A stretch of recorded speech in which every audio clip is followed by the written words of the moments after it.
Good evening, I'm Ashok Gangadine, your Global Connection. Tonight, miracles of native medicine.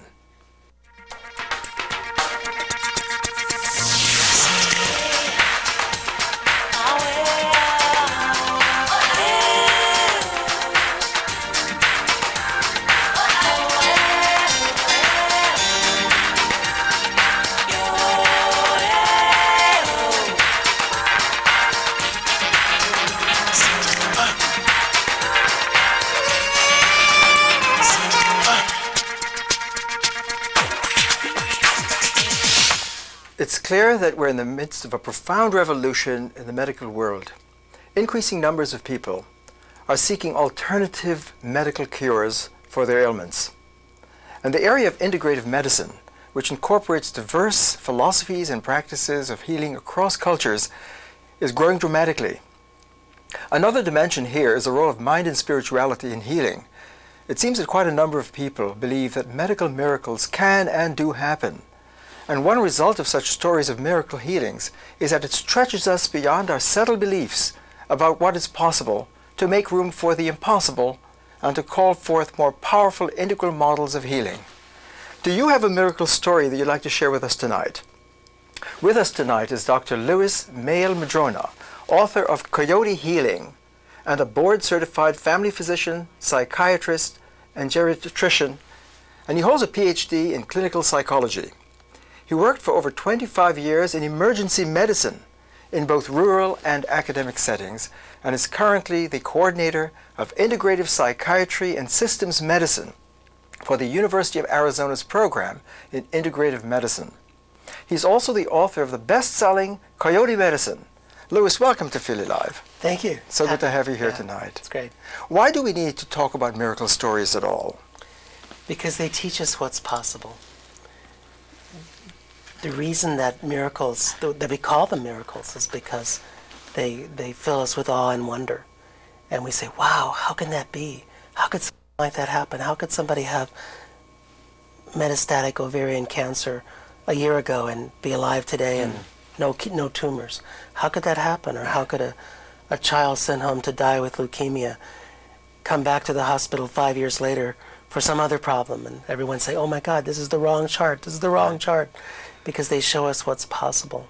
Right. In a way, then, the word miracle is relative to what we really believe now and the state of our understanding and science, isn't it? Right, because most of the people that we studied didn't feel like they had miracles. They thought, well, this is ordinary, this is natural. You know, we just expect it to get better. It's only us doctors that think that it's miraculous. Okay. And I'm going to really invite our viewers to join us tonight, and we're talking about miracle healings. And we're wondering if you have a story to share with us tonight. We're here with Dr. Melh-Madrona, who is a really extensive experience in all forms of healing and native cultures and healing, and also, of course, a medical practitioner. And our number, we're having some difficulty with the number on the screen, so I'm going to tell it to you, 1-877-879-9922. That's our line here at the studio. Again, 1-877-879-9923. Pick up the phone and call tonight, please. To continue that, Louis, you yourself, you come from different worlds, don't you? You're connecting. To help our viewers understand that. Well, I'm a registered hybrid human. What does that mean? I'm not sure which part of me is Lakota, but there's Lakota, Cherokee, Quebecois, and Scotch. I see. And they're all mixed Quite a combination. Together. Yeah. Has that influenced your development? Apparently it has, in terms of your practice. Absolutely. In what way? Because one of the things I learned growing up was that I could never be a pureblood. And because of that, you know, there were downsides to that and there were upsides. And the upside is that I'm free to combine. I'm free to take the best of different cultures and put them together. Because that's me. I'm a bunch of different cultures thrown together. Right. And in terms of your own journey as a healer, what led you into native healing as part of your practice? You know, my great-grandmother was a healer. And I still have some childhood memories of people coming to the house for her to doctor. And I didn't really think much more of that My mother tells the story that at age 3 I told her I was going to Stanford Medical School, which I did. Yeah, you did that at quite a young age, I understand. You were pretty more I graduated advanced. at age 21. Wow. That's true. Yeah. But you know, I remember the lecture that made me decide to study Native American healing. It was a world-famous endocrinologist, and he looked at us out in the classroom, the sea of students, and he said, "Boys," because he couldn't admit there were any women medical students in the group. This was in 1972. And he said, "Boys, life is a relentless progression toward death, disease, and decay." This was, I said, "I don't think so. I don't like this picture." Wait a minute, Granny didn't say that. Right. So you felt a real conflict already from your own tradition, upbringing, Exactly. and what was going on in the medical school. Right. I didn't want any part of that model of medicine. That didn't work. Right. Now, in the opening of your book, we're going to talk about what coyote healing means in your book in a moment, but you start in a very dramatic way talking about the trauma of 9/11. Right, I was there. I was working in Manhattan. I was working with Beth Israel Medical Center with their alternative medicine center. And I was wondering why my first patient was late. When I got a call from my wife and from a friend telling me about this airplane that flew into the World Trade Center and has to be terrorism. And You weren't far from the site at that point. no, we weren't. We were at 28th and 5th Avenue, which is pretty close. And all of a sudden, life became surreal. And we began to have this very strange conversation about, should we go outside? Was it safer to go outside if the Empire State Building was blown up, or to stay inside? Because we were about 7 blocks, just down 5th Avenue from the Empire State Building. And then over time, people began to show up, people covered in soot and dirt, and we began to talking to people, and eventually I went out into the street and started visiting patients of mine that were calling in distress. I started visiting them at their apartments, and then people started calling me about, would you go see so-and-so? Her husband was in the building. So I did, and it became a kind of, I was on a mission in a sense, and I didn't know really what I was doing, but I was just being present for people. Right. And it changed me. Right. I had to make it meaningful. I had to make this meaningful. It was a turning point in your whole outlook of your life and yourself. It was. It led me to decide to go to Arizona and to pursue my passions, because I said to myself, if not now, when? Yeah. So why wait? It led to some great distress on my wife's part because my income went down. But it was a point of your life of change and meaning. And we'll talk about that. That's an important part of the healing process too, to do something meaningful. Right. Really comes out in your book. Right. But what's fascinating at the opening of the book, when you talk about this trauma and how it changed your life, you drew an analogy between the war on terrorism and almost like a kind of radical illness that's taking place. Someone getting the news that you've got cancer, terminal cancer. Talk about that a moment. Well, sitting through that, it made me understand that the way people feel when they have a cancer diagnosis or any life-threatening illness, somebody comes up to you and says, "You're going to die." I mean, it's really like it's almost like an act of terrorism. Here they are, living their lives, minding their own business, being happy, doing whatever they do, and all of a sudden everything changes. Just like with the plane flying into the building, everything changed. Nothing could remain the same. We could never be safe again. In America, terrorism had come to our shores. Just like when cancer is diagnosed, the enemy has invaded the body, and you can never be safe again. You can never pretend that you're invincible again. It's just not possible. Right. That's a very striking analogy. And just for our friends at home, we'd like to encourage you to pick up the phone and join us tonight. We're here with Dr. Melh-Madrona from Arizona, University of Arizona, Integrative Medicine. And we're talking about native healing. We're going to get to that, miracles of native healing. And if you have a story of miracle healing that you'd like to share, or just to ask questions of Lewis, we'd love to hear from you. Pick up the phone and join us, please. Lewis, let's go further with that, because I'm sure our viewers would love to hear about coyote healing, the topic of the book. What is coyote healing? Let's talk about native healing now. Well, it's not veterinary medicine as I was placed in one bookstore. Coyote, actually, I picked term coyote because in Arizona, a coyote used to be a half-breed. So typically it would be half Indian, half Anglo, half Mexican, half Indian. So coyote was someone of mixed blood. And I said, okay, well, I'm a coyote. I'll own it. I'll honor it. I'll be one. And my first book, Coyote Medicine, was about me struggling with my two heritages, trying to put biomedicine or Western medicine together with Native American medicine, trying to say, okay, I'm both of these things, so how am I going to do this? Yeah. How's it going to work? What's it going to look like? And the other side of that is that I seem to be trailed by coyotes.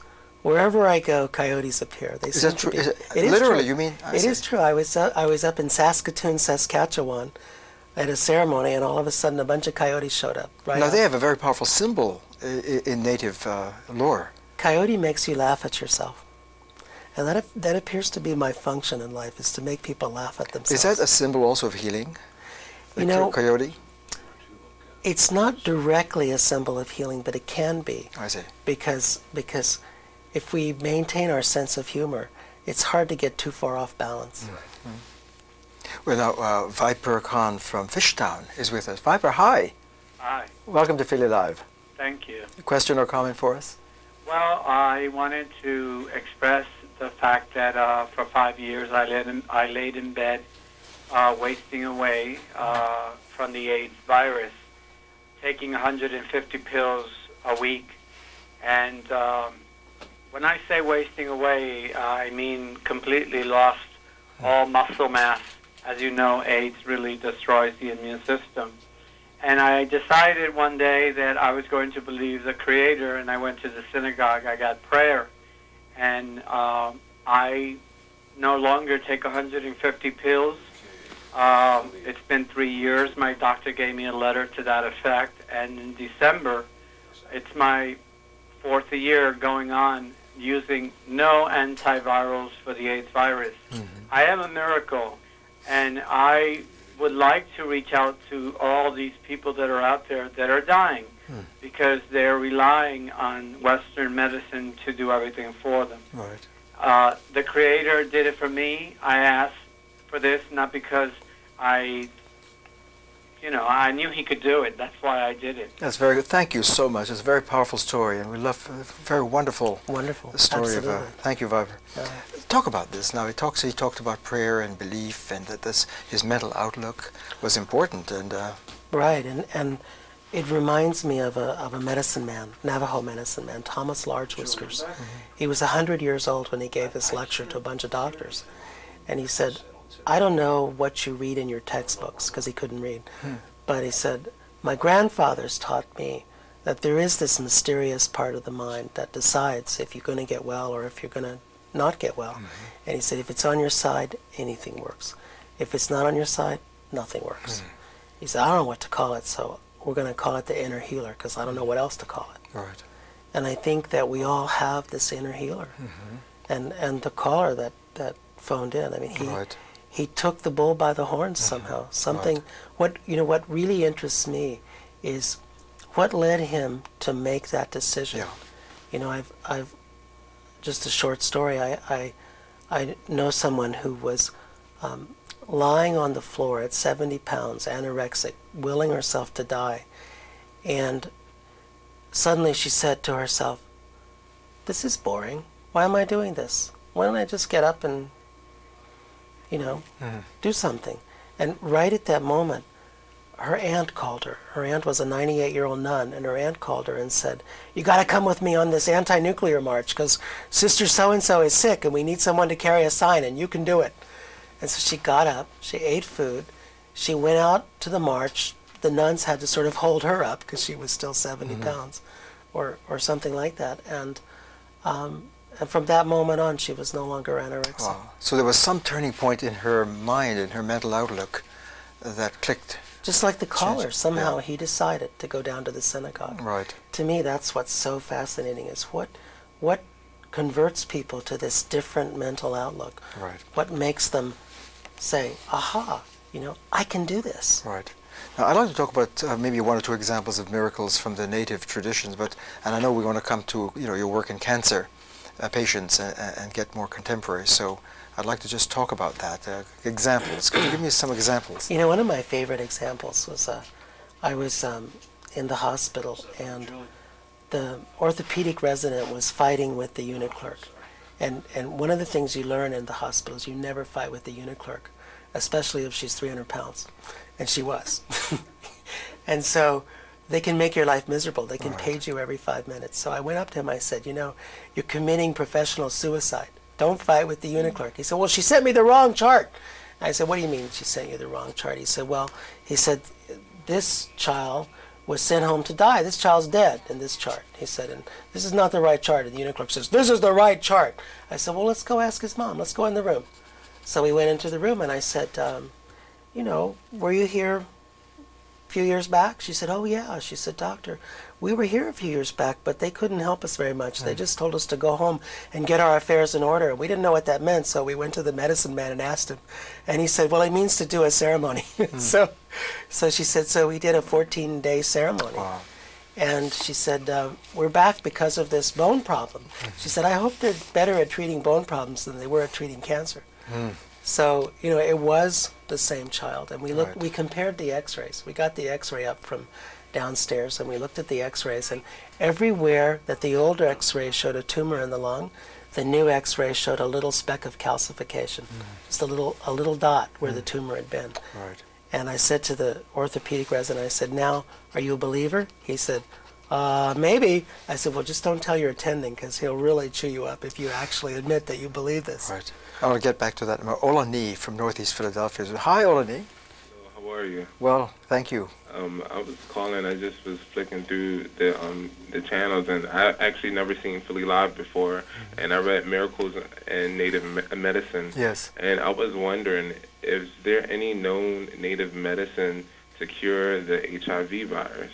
Thank you very much, and that connects with you know, Viper's point earlier. You know, is there any known medicine to cure the AIDS virus? A caller is asking. You know, a medicine man in Saskatchewan told me last month, he said, the most powerful medicine is you. He said, I don't have any more medicine more powerful than you are. Right, and that's Viper's witnessing too. Exactly, Yeah. exactly.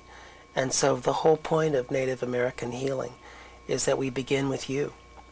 And while there's herbs that might be useful, you know, while there's ceremonies that might help draw in spiritual power, that it really begins with you, the power of your mind. Right.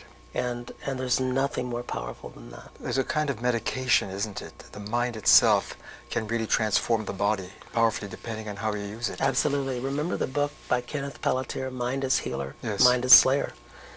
And, you know, depending on on the story that we're living, you know, we're either contributing to our sickness or we're contributing to our recovery. Right. Could you help us understand how when you talk about miracles, miracle healings, we think of it as rare and exceptional. But it looks as if, you know, when you poll the public and so forth, it seems to be much more prevalent than we might think. I think so. When I speak to groups of people, I always ask them, how many of you know somebody that's had a miracle cure? And it's always about 25 to 50% of the audience raises their hand. That many. That many.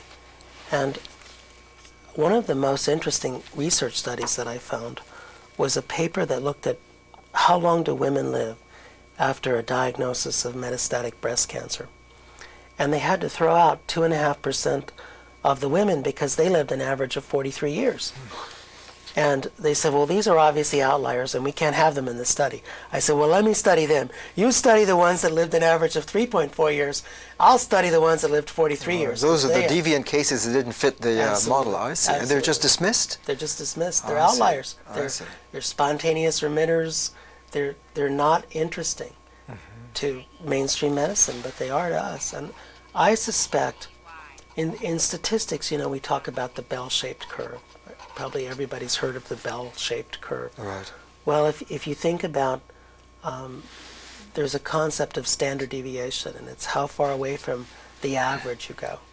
And if you look at 3 standard deviations away from the average, I think that's where we find miracles. That's also known to be the sort of statistic for deviance in a society, that the number of deviance always runs about just below 5%. Right. And so we're talking about, 3.26%. That's quite a large number. It's a large number. In a city like Philadelphia, that would be over 100,000 people.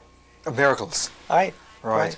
Right. So these deviant cases can really, they break the norm. Right. And that's what really leads us to... That's what's really exciting. Now let's take Peggy's call. Peggy from Newark, Delaware. Hi, Peggy. Hi, how are you? Well, thanks. Your question? Yeah, my question is there any way I can purchase any of the medicine for the native medicine? And I'm just happy to see you guys commenting on this, and I'm hoping to see more of this. Thank you. In my area and really throughout America. But it's so important and it's so useful.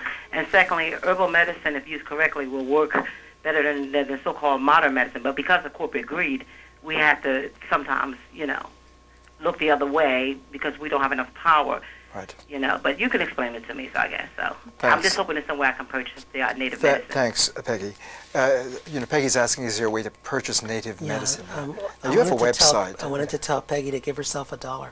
Give herself $1, meaning? By herself. I see. Yeah, because she's the most powerful medicine. Good. Back to the person again, not looking for external medications.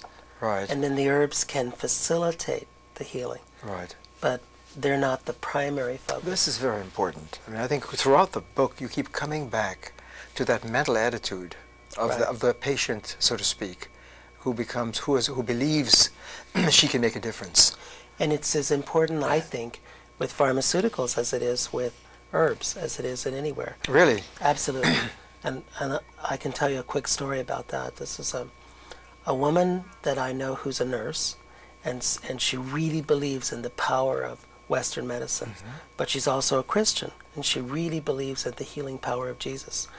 And so she was diagnosed with ovarian cancer, and so she went to her doctor, and they decided that they couldn't take it out for some reason, that they had to just go straight to chemotherapy. And so she promptly showed up for her first injection, and they gave her the drug, and nothing happened. She didn't get sick to her stomach. She felt fine. Doctor was puzzled. So a week later, she comes back for her second injection. Same thing happens. And in the meantime, everyone at her church is praying for her. She's having the laying on of hands and various Christian rituals of prayer. After the second drug didn't do anything to her, her doctor said, well, I must be giving her water. She should be sick. She should be, vomiting her guts out. She should be losing her hair. What's wrong here? So he said, well, I better get a CAT scan to see if there's any, if this tumor is growing. So he gets a CAT scan, can't find any tumor. It's gone. And he said, well, it must be working. So she gets 4 more injections of chemotherapy.